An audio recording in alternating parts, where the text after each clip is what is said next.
There I was, caught in my own game, outwitted and destroyed. My heart raced with the painful realization that I'd been a complete fool. Hi, I'm Ella Holmes, the world's best detective. No wait, I'm Ella Stone. And technically, I'm not a detective, more of a detective enthusiast. And this is my story.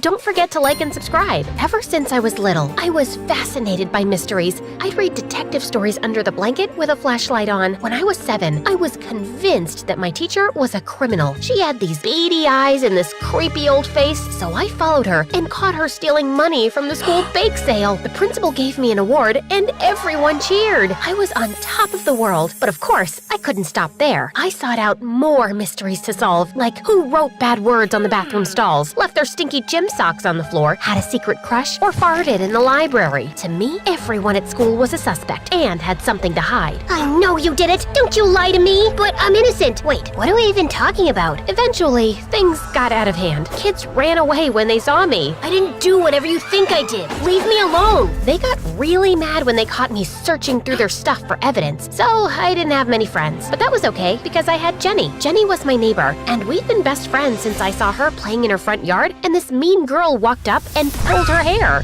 Ouch, that hurts! Oh, look at the big baby. Is she gonna cry? Leave her alone, you dirty scoundrel! You shameless knave! What the heck is a knave? Use a dictionary! Then I threw my dictionary in her face, kicked her in her big butt, punched her nose, and started screaming like a maniac. After that, Jenny and I were inseparable, and she always made sure I had the best shoes. You see, Jenny's dad was the biggest shoe manufacturer in the country, and Jenny was a spoiled princess. She had the most outrageous birthday parties, and they always had a theme. When she was turning 15, her theme was awesome magical princesses, but I wouldn't wear a pink glittery dress, not for her or for anyone. Ella, who are you supposed to be? Hercule Poirot? Duh. You were supposed to be an awesome magical princess. If you're not a princess, then the party won't work. It'll be too confusing. My birthday will be ruined. The pictures. Oh my god, the pictures. What am I gonna do? This is terrible. This is a disaster. Just as Jenny was about to have a meltdown, I got an idea. I snatched a tiara off a piñata and put it on my head. Hey, look, Jenny, I'm Princess Poirot. Jenny gave me a hug, and the party was going fine, until I saw this shady-looking clown hanging around Jenny's gifts. I crept over to get a closer look, but he spotted me, and he started running. Hey, stop that clown! I chased him down. He tossed a balloon at me, but I jumped over it and accidentally bumped the gift table, which fell into the pool.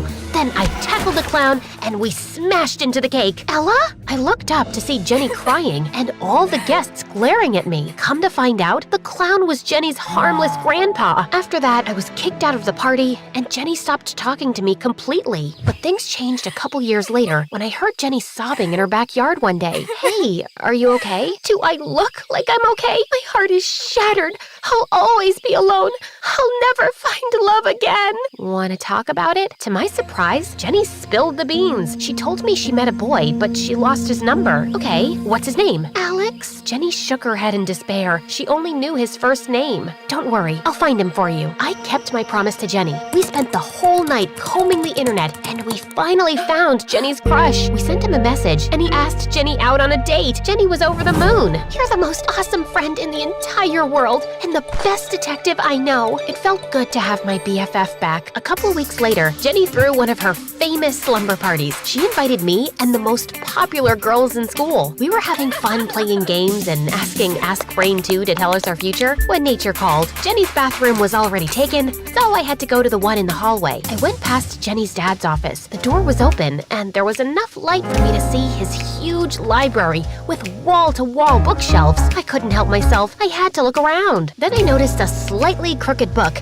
It messed with my OCD, and I pushed it so it was symmetrical with the rest of them. Suddenly, the shelves started moving, and a door opened behind them. There was a room with stacks and stacks of documents. I picked up a file and read it. I was shocked to discover that Jenny's dad's factories were a complete scam, and that the shoes that were supposedly made in the US were made in a foreign country in sweatshops. I took one of the folders and ran out of there. I knew this wasn't right. I stashed it in my bag and ran back to Jenny's room to tell her about about it. Your dad has a secret. We need to talk. Not now, Ella, but it's really important. How many times must I tell you? This is not a mystery party. It's a TikTok party, so please shut up and dance. The next day, Jenny left town with her family before we could have a conversation. I tried calling her, but she didn't answer her phone. After a few days, I started getting squirrely. I couldn't sit on the secret for another minute. I'd solved the crime of the century. Okay, maybe it wasn't that big, but it was the biggest crime my city had ever seen. I went to the police. I had to do the right thing. It was my duty as a detective. I took the evidence to the police, and the next day when Jenny and her family got back to town, Jenny's dad was arrested. My face was in the paper for cracking open the case. I was suddenly famous, and people started hiring me for my detective skills. But soon after, Jenny's dad's company was shut down and he was sent to prison. Her mom had to sell their house and move into a small apartment on the bad side of town. Jenny's mom hadn't worked a day in her life, so she struggled to find a job. Things were so bad, I even saw Jenny and her mom waiting in line at the soup kitchen. I felt so bad that I tried to apologize. Get out of my face, you traitor! I'm sorry, Jenny. I didn't realize that this would be so painful for you. Are you some kind of idiot? You sent my dad to jail and destroyed our lives! What part about this did you think would be fun for me? I started leaving money from my detective jobs in Jenny's mailbox to help Jenny and her mom out, though it wasn't much. My biggest job was finding Principal Bynum's lost cat Pookie and my math teacher's missing golf clubs. Then one day, I got a DM for a job, and the client wanted to pay me $50,000. I met my potential client at a coffee shop downtown. His name was Vance, and he was a couple of years older than me. He was dressed in a Versace suit and a Rolex watch, and he smelled like heaven. Something was stolen from me, and I need you to get it back. I'm good at finding things, but shouldn't you go to the police? A couple from another table glanced in our direction. Vance leaned toward me. I think we may need to speak somewhere a little more private. He grabbed my hand and pulled me outside. When his fingers touched mine, my heart raced. An evil man tricked my grandmother into giving him a priceless heirloom. Vance showed me a picture of a golden Fabergé egg lined with emeralds and rubies. It was the most beautiful thing I'd ever seen. It's worth $1 million, but I'll give you a finder's fee. All you have to do is break into this evil man's house and get it. Vance took off his sunglasses and looked up at me with the most beautiful sapphire eyes, and I almost melted into a puddle. I'd never felt like this about a boy before. I shook the feeling off and regained my focus. I was a professional. Sorry, I'm not a thief, I'm a detective. What you're asking me to do is a crime. Vance stared at me for a moment, then he leaned against the wall and sighed.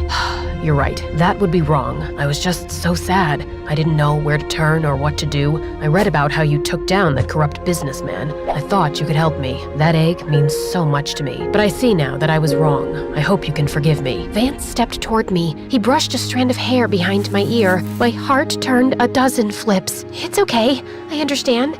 We all make mistakes. Thank you, Ella. My granny would have liked you. Vance kissed me on the cheek, then walked away. I could barely sleep that night because I kept dreaming of Vance and his pretty eyes. A couple of days later, the strangest thing happened. I went to Jenny's house to drop off some money in the mailbox, and I heard Jenny screaming like a banshee. I ran inside and saw Jenny's house in shambles. Furniture was knocked over, and glass was shattered everywhere, like there had been some kind of struggle. My mom's been kidnapped! I started to call the police, but Jenny snatched my phone and threw it out the window. What did you do that for? The kidnappers left a note. They said they'd hurt her if I called the police. The detective in me leapt into action. I snatched the note out of Jenny's hand and read it. The kidnappers said they'd trade Jenny's mom for $100,000 in the next 24 hours. What if we called the police? We could kiss Jenny's mom goodbye. I don't know what to do. I couldn't let Jenny lose both her parents because of me. We'll have to give them the cash. Are you delusional? I don't have that kind of money. My mom and I are flat broke thanks to you, remember? Then something inside me clicked. I think I can get the money. How? Don't worry about it. Just sit tight. I'll be back soon. I raced out of Jenny's house and called Vance. Is your job still on the table? Yes, but I thought you weren't interested. Make it $100,000 in cash and I'm in. Deal. Vance gave me the evil man's address and told me where to find the Fabergé egg. I rode my bike to the evil man's house. I saw an open window on the first floor. There were a few cameras outside the house, so I put a mask on, then climbed through the window. I tiptoed through the house. I found the egg and put it in my backpack, and just as I was about to leave, I tripped over Pookie, the principal's cat. Pookie jumped up and thrust her claws into my chest. I screamed, and then all the lights in the house turned on. Principal Bynum ran down the stairs in his nightgown and a bat. "Thief, let go of my sweet cat!" Principal Bynum chased me around the room, and Pookie got so scared she started scratching me. I finally pulled Pookie off me, set her on the floor, and rushed out the door. I climbed on my bike and raced home as fast as I could. As soon as I walked through the door, I got a call from Jenny. "The kidnappers want their money now. I thought we had 24 hours. They changed the timeline." I hung up with Jenny and called Vance. We met at a park near my house. "Do you have the egg?" "Yes, it's here." I gave Vance the egg. "What about the money?" Vance gave me a duffel bag. "It's all there. I must get going now. I have a flight to catch." Vance kissed me on the cheek and then got into his fancy car and drove off. I hopped onto my bike and headed straight to Jenny's, but as I was riding down the road, the cops appeared out of nowhere. They'd received an anonymous tip that I'd stolen the egg. The police hauled me off to jail. Principal Bynum and my parents were so disappointed. "Mom, Dad, the principal's evil. He stole that egg from someone, and I had to steal it back because I had to pay off the kidnappers because Jenny's mom's life was in danger.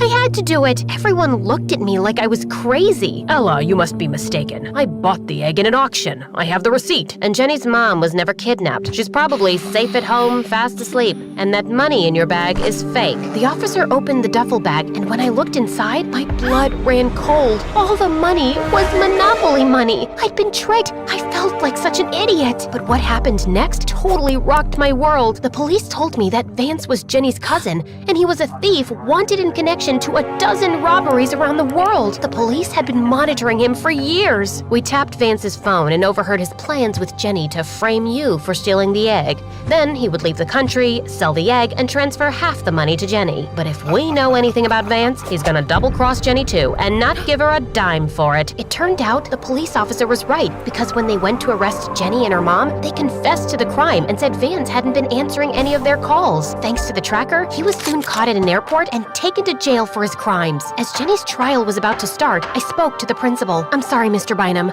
What I did was wrong, but please don't be so hard on Jenny and her family. It's my fault she did what she did. I set out to find the truth, but I hurt her more than I could ever know. Because of me, her dad is in jail, and she's lost the life she knew." On the day the judge was set to sentence Jenny, Principal Bynum asked him for leniency. Instead of going to juvenile hall, she had to do community service, picking up trash on the road for 6 months. And one day, I joined her. "I heard what you said to Principal Bynum. Why would you want to help me after I framed you? You're my friend, and I regret what I did to you, even if what I did was right. I'm sorry for what I did, and I think we're way past even now. Maybe we could start with a clean slate?" "Really? I miss my best friend." "Me too."